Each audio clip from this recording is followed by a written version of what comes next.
Kain po si Valerie. Wala po siyang ulam. Mukbang po kami. Kain po siya. Hoy, wag ka dyan kumuha. Wala siyang ulam. Tingnan mo, oh.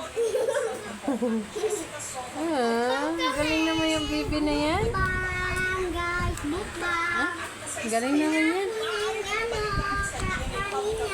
YouTube channel.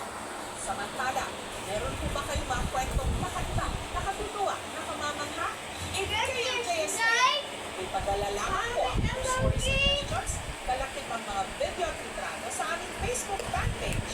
Hanggang sa susunod na Kain pa si Valerie. Wala po siyang ulam. So guys, puso, puso mo, Jessica Soho. opo, talaga naman ang galing-galing naman ng aming baby na yan. I-rated SPG. Ha? Striktong pagmamahal Mabubuhay na? ng magulang ang kailangan. Maaaring may masisilang tema, lengguwahe, karahasan, sexual, horror o droga na hindi angkop sa mga bata.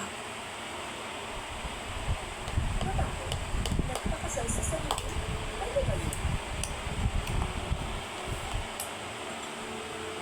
Sabi sa kanta ng late singer na si Whitney Houston, learning to love yourself is the greatest love of all. Pero ano nga ba ang mangyayari kung tulungan kang ma-inlove sa iyong sarili? Ay, nako. Eto na nga. Broken hearted yan si Ambrosio. Alam niyo na, ginamit lang naman